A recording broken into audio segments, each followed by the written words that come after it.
आज तक WWE में आपने बहुत सी ब्लडी फाइट्स देखी होंगी, लेकिन आज इस फाइट के बारे में मैं आपको बताने जा रहा हूँ। उसमें कुछ ऐसा बहुत ही अजीब हुआ जो आपने आज तक ना कभी सुना ना कभी देखा। हाँ जी गाइस, ये एक अटेम्प्ट टू मर्डर था। अगर आप जानना चाहते हैं कि लास्ट पर क्या हुआ तो वीडियो के साथ बने रहिएगा, क्योंकि पहले मैं आपको मैच के बारे में बताऊंगा और फिर लास्ट पर क्या ऐसा हुआ कि जिसने दुनिया के होश उड़ा दिए, वो आपको एंड पे पता चलेगा। तो ये मैच था जैक पेरी और डैनियल ब्रायन के दरमियान। कोई भी मैच जब शुरू होता है तो दोनों रेसलर्स सबसे पहले अपनी ताकत का मुजाहरा करते हैं और एक दूसरे को अपनी ताकत दिखाते हैं कि कौन ज़्यादा ताकतवर है। इसीलिए मैच की जो पेस है वो काफ़ी स्लो होती है। इस मैच में भी कुछ ऐसा ही हुआ। दोनों एक दूसरे को अपनी ताकत का मुजाहरा करके दिखा रहे थे। एक मोमेंट पर ऐसा भी हुआ कि डैनियल ब्रायन ने जैक पेरी को अपनी टांगों और बाजू का इस्तेमाल करते हुए इस तरह ऊपर हवा में उठा लिया और उसके बाद नीचे उतार दिया। फिर ये लड़ते हुए बाहर गए, जहां जैक पेरी ने बहुत बुरे तरीके से टांग मारी डैनियल ब्रायन को। फिर रिंग में लेके आते हैं और एक मोमेंट ऐसा आता है जहां पर जैक पेरी रिंग के कोने पे खड़े होते हैं और डैनियल ब्रायन उन्हें बुरे तरीके से हवा में उछालते हुए उठा के नीचे रिंग में पटकते हैं और फिर जो है डैनियल ब्रायन उन्हें अपने लॉक में फंसा लेते हैं। लेकिन जैक पेरी अपनी जो टांग है वो रिंग का जो रोप होता है उस पर रख देते हैं, जिसकी वजह से रेफरी डैनियल ब्रायन को मना कर देता है उन्हें मज़ीद लॉक में फंसाए रखने से।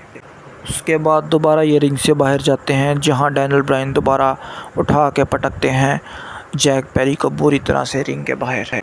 उसके बाद ये रिंग में वापस आते हैं और जैक पेरी अब डैनियल ब्रायन को बहुत बुरे तरीके से अपने लॉक में फंसा लेते हैं और उस दौरान उस पर हमला हो जाता है और डैनियल ब्रायन को बुरे तरीके से हमला करके पीटा जाता है। क्या आप लोग हल्क होगन को जानते हैं? और इन्हें किसी भी तरह का कोई भी असर नहीं हो रहा था किसी के भी मारने से। ऐसा ही एक मोमेंट हमें इस मैच में भी देखने को मिला, जब जैक पेरी थप्पड़ मार रहे होते हैं डैनियल ब्रायन को, लेकिन डैनियल ब्रायन बुरी तरह से पागल हो चुके होते हैं और ऐसा लग रहा होता है कि उन्हें किसी की भी तरह का कोई भी असर नहीं हो रहा उनके थप्पड़ों से।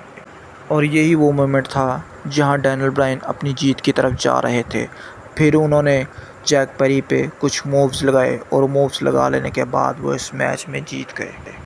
और इसके बाद अभी वो अपनी जीत को सेलिब्रेट कर ही रहे थे कि कुछ ऐसा होता है गाइस जो सबकी सोच से बहुत ही ज़्यादा परे था, क्योंकि कोई भी एक्सपेक्ट नहीं कर रहा था कि रेसलिंग में कभी ऐसी चीज़ भी हो सकती है। पीछे से किल स्विच आके हमला कर देते हैं डैनियल ब्रायन पर और जैक पेरी की तरफ भी वो बढ़ते हैं, लेकिन इतनी देर में एक्सकैलिबर आ जाते हैं अपनी टीम के साथ कैश इन करने के लिए। और अभी वो रिंग की तरफ बढ़ ही रहे थे कि अचानक से उन्हें जॉन मॉक्सले का सामना करना पड़ जाता है। पहले एक्सकैलिबर को लगता है कि जॉन मॉक्सले अकेले हैं तो वो आसानी से उन्हें पीट लेंगे, लेकिन उन्हें ये नहीं पता होता कि जॉन मॉक्सले की टीम भी उनके साथ है और इतनी देर में उनकी टीम बाहर निकल के आ जाती है, जिसकी वजह से एक्सकैलिबर को भागना पड़ जाता है। पहले जॉन मॉक्सले आके जो है उनकी सेलिब्रेशन में डैनियल ब्रायन की हिस्सा डालते हैं और डैनियल ब्रायन को लगता है कि शायद मेरे साथ मेरी सेलिब्रेशन को मना रहे हैं, लेकिन उन्हें नहीं पता होता कि डीन एम्ब्रोस ऑलमोस्ट आज उन्हें मारने के मूड में आए थे। डीन एम्ब्रोस और उनकी टीम डैनियल ब्रायन पे हमला कर देती है और उसके बाद कुछ ऐसा होता है जो सबके लिए बहुत ही ज़्यादा शॉकिंग थी। डीन एम्ब्रोस अपनी पॉकेट से एक प्लास्टिक बैग निकालते हैं और डीन एम्ब्रोस अपनी पॉकेट से एक प्लास्टिक बैग निकालते हैं और डैनियल ब्रायन के मुंह के ऊपर उस बैग को चढ़ा देते हैं और फिर कुछ सेकंड के लिए नहीं, जस्ट पूरे 2 मिनट के लिए उनके मुंह पर ये बैग डाले रखते हैं और लोग पीछे से चैंट कर रहे होते हैं कि ये तो एक तरह से अटेम्प्ट टू मर्डर है।